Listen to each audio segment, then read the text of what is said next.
lang pagdududa sa nangyari po kahapon sa pagtulis no diyan sa isang pawn shop.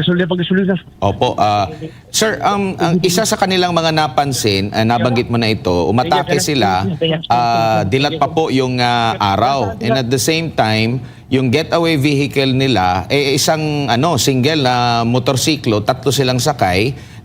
May dalang M16, mahabang kalibre ng armas. Yung area po na yan, dyan po sa Ilustre, medyo busy na area po yan. No? And at the same time, ngayon din sa panahong ito, meron din pong gun ban. At kapansin-pansin din na doon sa tatlo, nasakay doon sa motorsiklo, dalawa po yung walang helmet na mahigpit na ipinagbabawal dyan talaga sa Davao City, yung hindi pagsusot ng helmet po. So, itong mga ganitong mga circumstansya na ito, sir, nakita nila na ng mga netizen, lalo na yung mga taga Davao na sanay dyan sa peace and order, sa security, nandun yung kanilang mga pagdududa. Yet, nabanggit po ng pambansang pulisya ng Davao City Police na ito daw ay malaki at organisadong sindikato. Pero doon sa mga circumstansya na nabanggit natin, parang hindi organisado at lalo na yung kanilang getaway vehicle, sira-sira pa, tatlo sa isang motorsiklo. Kailangan po ng malaliman na investigation din dito, Senador. Kailangan talaga dahil yun nga, kung sinasabi nila na yung mga politika ay yung mga kandidato na pagkasenador ngayon, lalo na itong PDP, no, na parang pinag-deliver ng suka at binigyan ng COC. Parang ganoon din masasabi natin doon sa mga hold-upper na yun. Orang ko lang ba, pipitsugin lang na basta parang inutusan lang ba? Pipitsugin na inutusan lang. O sige, larga kayo, punta kayong Davao at mag-hold up kayo doon at walang klarong preparasyon ba? At yun gumagamit ng illegal na droga yung hold upper kaya nahuli tuloy. At klarong mahina ang preparasyon nila. Para bang yun nga, parang pipitsugin. Kumbaga, pinag-deliver lang ng suka. Opo. Meron pong nabanggit din si dating Pangulong Rodrigo Duterte na bumalik na itong problema sa illegal na droga sa Cebu, Manila, maging yung sa Davao nabanggit niya. At natanong po dito yung Undersecretary po ng Communications. At parang ibinalik niya doon sa namumuno sa Davao City na si Mayor Baste, na ang sabi pa nga niya dito, kung Davao City ang pinag-usapan, sino bang mayor sa Davao City? 'Di ba yung anak niya, si Mayor Baste Duterte? So ang ibig bang sabihin nun ay napaka-inefficient ng anak niya. Pero matatandaan po natin na senador, parang nawalan ng kapangyarihan ang lokal na pamahalaan sa Davao nang pinagpapalitan po yung mga pulis po doon, senador, na sa mahabang panahon, best police. Sa panahon din nyo, dinideklarang best police po yan sa buong kapuluan, senador. Ano po yung take ninyo po ukol dito na kung susumahin talaga ng mga taga Davao, talagang merong yung parang paninira lang ang kanilang gusto sa Davao City. Gusto nilang sirain yung magandang imahe po ng Davao City, senador. Unang-una, dapat sagutin ng undersecretary na yon, yung maingay na undersecretary na yun, kung ano pinagsasabi niya. Dapat sagutin niya, is the city director of Davao City right now is the choice of the city mayor? Yan ang tanongin niya.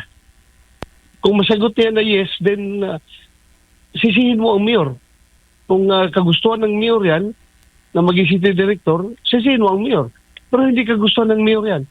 Hindi yan tinatanggap ng mayor. Wala magawa ang mayor dahil binabayulit nila yung local government code na dapat ang magpili ng local chief executive ay yung magpili ng city director ay manggagaling sa tatlong nililista ng krami na pagpilian ng mayor.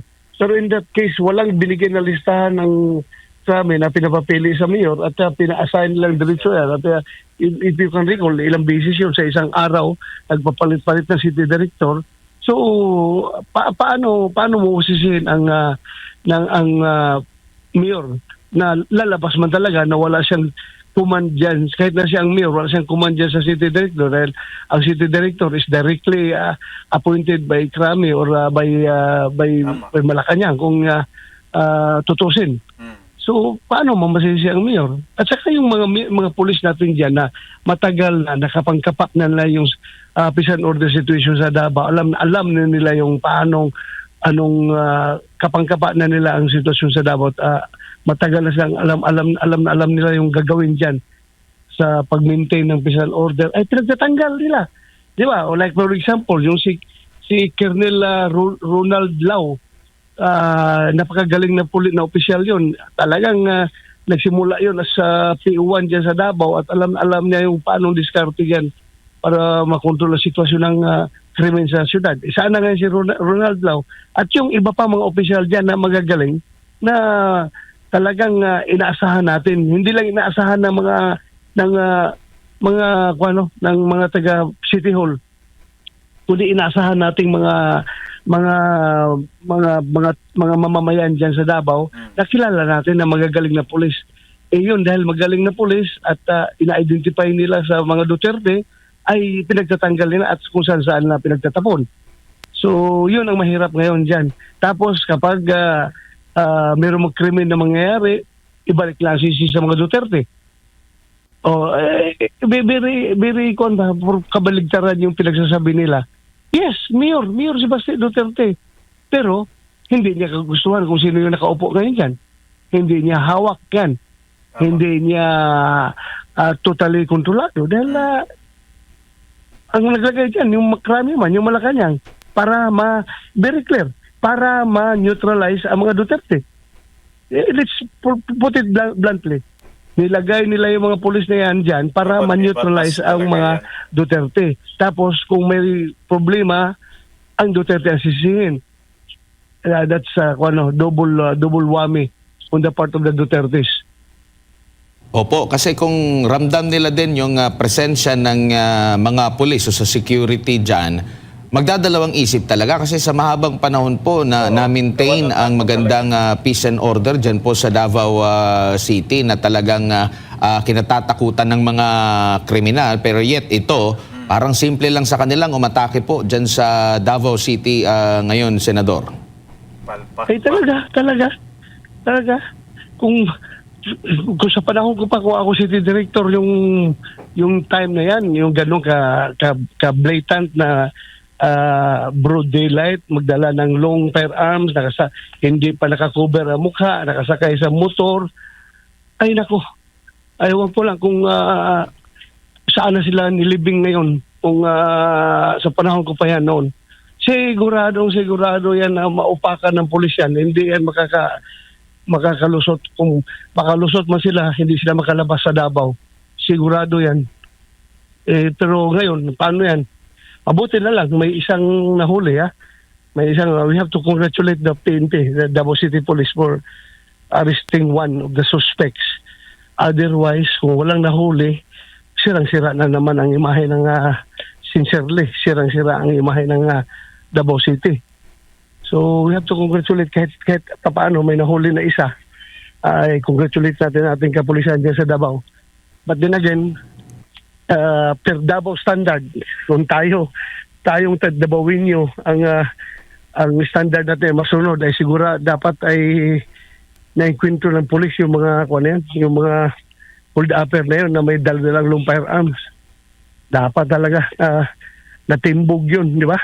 Hindi po pwedeng gagawin mo yan dyan sa Davao. Hindi yan pwede talagang wala, kapag hindi yan masumpo. Makita mong galit ng tao, di ba? Ang reaksyon ng tao. Hindi lang sa pulis, hindi lang reaksyon ng pulis.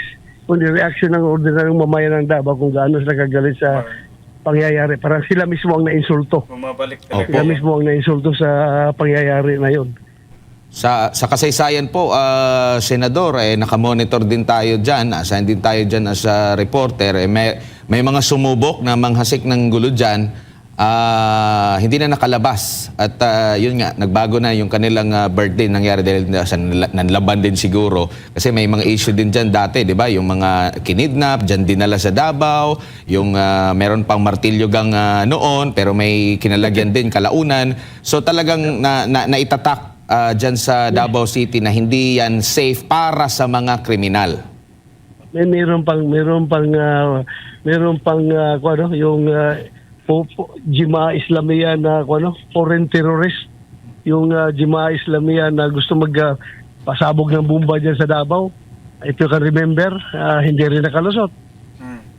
Opo, naalala ko pa nga po, niyakap mo yung yung mismong may dala ng pampasabog.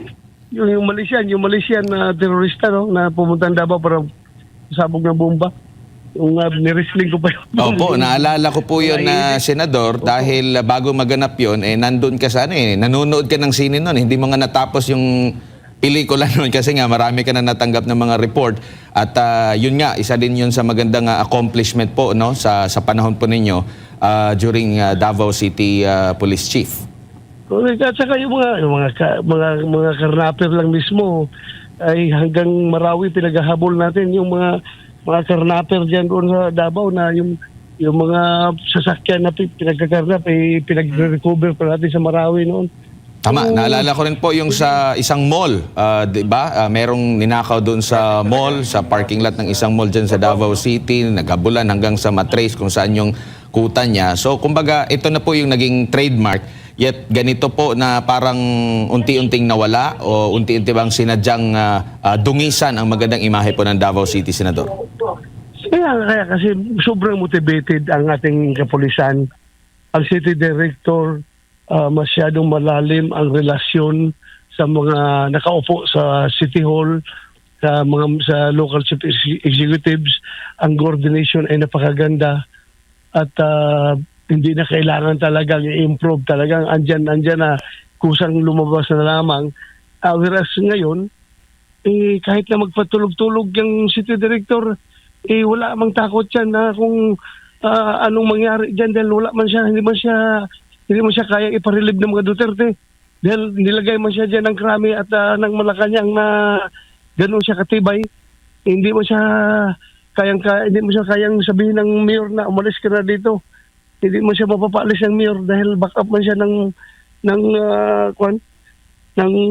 Krami at ng Malacanang. So ano ngayon?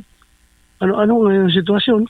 Kahit na hindi niya ikuha yung mga tao niya, hindi niya asikasuhin, wala pa rin mangyari sa kanya. So gano'n lang. I am talking about the general situation. Opo. I am talking about the general situation.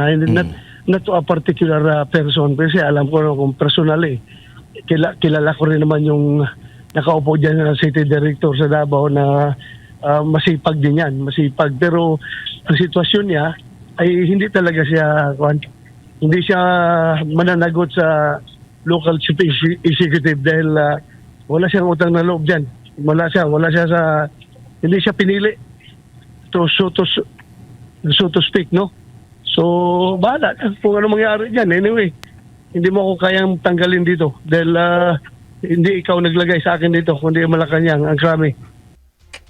Ayun, yung naging panayam natin, Boss Dada, kay Senador Ronald Bato de la Rosa kaninang umaga.